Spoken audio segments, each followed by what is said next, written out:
Hello, this is Maya Andreasen, and we are back with the reverse lock foot setup, and we've been creating the banking controls.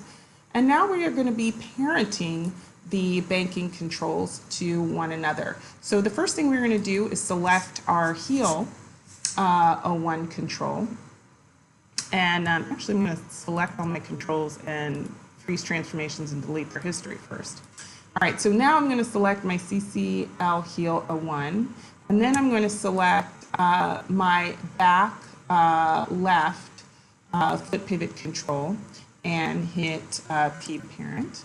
And then I'm going to select my back left foot pivot control and shift select my mid one and hit P parent. So remember, you're always selecting the child first and then the parent next. Okay, so I parented the mid to the front. Now I'm going to select the front outside to the toe. Then I'm going to select the toe and parent it to the inside front.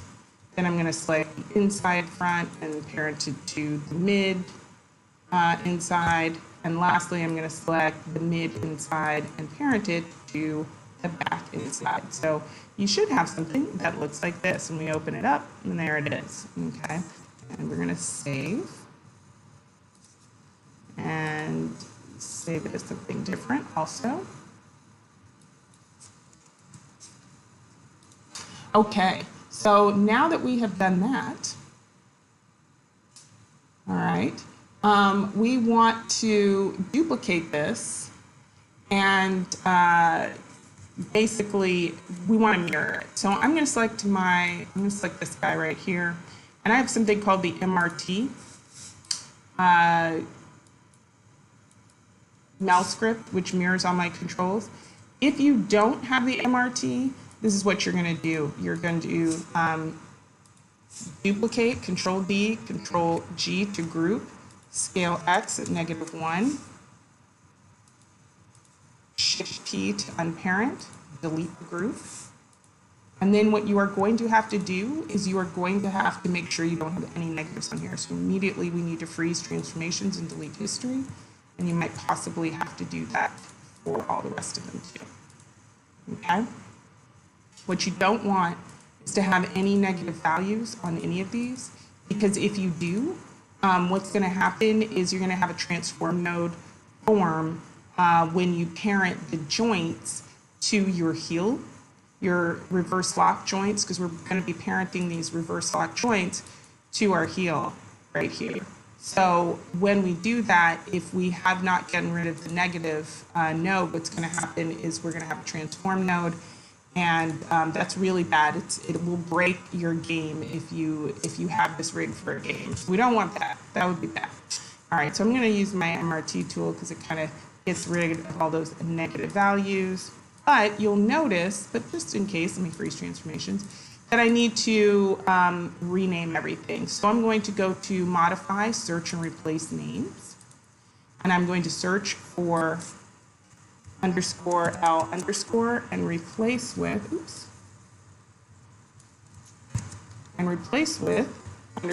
_R_. So I'm searching for _L_, replacing with _R_, and look at that. I just changed the name of everything here except this. Let's change it to O1.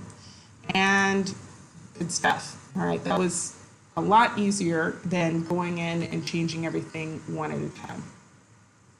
All right, so you want to make sure you have frozen transformations. If you have not, please do so right now. Okay, so we want to create our foot controls. That's going to be next. So the next thing that we are going to do is we are going to, you can do anything. You could create a circle. I think a circle is probably the easiest. So I'm going to create NURBS primitive circle. You could also create another cube and have it just kind of encase the entire foot. That's a pretty good one. You know, it just depends on your character's foot. I think for this character, a circle is perfectly fine. So we have this circle. I'm going to immediately delete history. And I'm going to name it CC_L_bullet 01. Okay, so this is our foot control, right? Which makes sense. All right. The next thing we want to do is I'm actually going to snap it over here. All right, so the next thing we want to do is we want to create a locator. So I have that option on my shelf. You can also go to Create Locator, and you will find it kind of halfway, a little over halfway down. So we're going to make a locator, and we're going to name it Locator _CC_L_foot01. What do these name means? Well, it's basically named exactly the same as my foot control here. The only difference is it has a prefix in front of it. And the prefix is loc for locator, ori for orient. That's what it is. We're going to press W and then press V and keep V pressed down and snap this also to the ankle joint. We can make it smaller by going to our shape nodes over here in the channels and local scale X, Y, and Z. You can change it. So you could do like let's do 0.5. Let's make it half the size that it was and see how now it's a lot smaller. So it's not quite so big. And now that we've snapped it to the ankle joint and we've made it smaller, we are going to duplicate it. Control D to duplicate. And we are going to snap the duplicate in the X and Y, or sorry, not X and Y, X and Z axes only.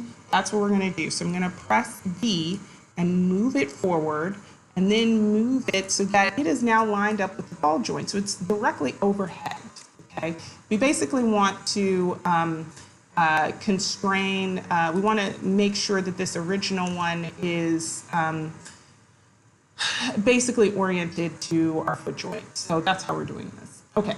So now that we've done that, we're going to select our duplicate, shift select the first one, the original one, and we're going to do Constrain Aim options box. We're going to reset our settings, and our aim vector is going to be 0 in the X, 0 in the Y, and 1 in the Z, okay? And then we're just going to hit add. And as you can see, it minutely shifts so that it is pointing now towards our ball joint. So we are then going to go and delete our constraint. We no longer need it. And we are also going to delete this duplicate locator. We only used it to orient our original locator. Okay. All right. So we have our circle control, and it is now snapped to the ball joint. But we also want to make sure that it is centered to the bottom of the foot. So I'm going to turn on my character, and then I'm going to go into component mode and select all the components and just kind of move this guy down, make it bigger, scale him around. Let's make this a little bit more visible. So put this in reference mode. So now what I can do is I can kind of like shape this around my character. So it kind of looks like a foot, right? And if I need to, I can bring things in, bring them up. All right, I mean, it doesn't have to be perfect, but you can have fun with it. And let's also bring this forward a bit. And then let's go to right side view. This is way too low. So let's bring it back up again. Goodness gracious. This is why going into side view is important. All right, so I have shaped my control, and it's flush with the bottom of the character's foot. But our pivot point is still at the ankle joint, which is great. All right, let's take a look at our locator. So we want to make sure that the scale X, Y, and Z of our locator is at 1. All right. If it has a negative to it, that's very, very bad. And we don't want that. All right. We need to orient our circle curve to the locator. So we are going to select it. We're going to try to. Let's hit Q here. And then we're going to shift select our locator, or you can control select the locator over in the outliner. Okay. And then we can hit P to parent. So now the locator is at the top, it's a parent, and the foot control is actually a child. Okay. In rotate Y of the locator, we want to put that at 0. And what it's going to do is it's actually just going to shift the control. I don't know if you saw it. It shifted the foot control just a little bit, so it actually is pointing in the same direction as the foot. All right, it's pretty cool. All right, so we're going to select our circle curve, and we are going to freeze transformations. All right, because we don't want that negative number there. We are also going to delete history one more time, always important. And we've already shaped our vertices, which is great. So now we want to mirror our control. So we're actually going to select our locator. We are going to Control D to duplicate it. We are going to go to scale X -1. Uh-oh. We didn't group it. Control G to group. -1. There we go.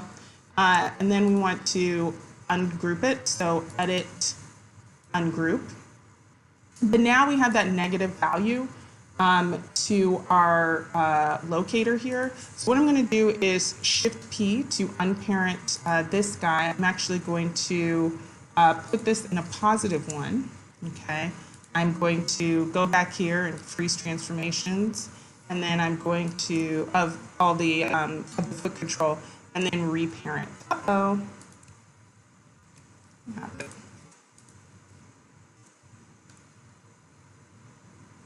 Maybe not. Sorry about that, guys. Remember how I mentioned, or you might not, I might not have before, that rigging,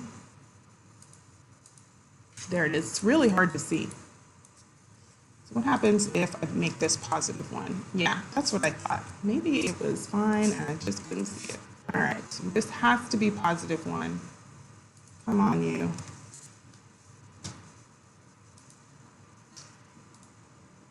And this, we have to delete history. Ah, this is where it was supposed to be. It didn't move. I thought it had, but it didn't, which is good. All right, so we do need to change the name. So we are going to search and replace names and rename it. And change that 2 to a 1. All right. So with the right side locator, we were premature in unparenting here because we do need to make some changes to the rotate Y because we need to change it to the value of the other locator. So the other locator, rotate Y is 0. So I am going to change this to 0. All right. But if it was, say, let's say this one had like -5 or a +5, then I would have made this locator a -5. Okay. So that's what you do if you do have a value there. It's not a problem. All right, we're going to go back to our circle, freeze transformations one more time. We don't really need to, but it's okay. All right, and then we are going to reparent these one last time. All right, so these are now parented. Freeze transformations again. All right, and save. So we definitely want to save this. All right, so we will be done very soon. I'm actually going to pause now. And when we come back, we're going to finish up the banking control.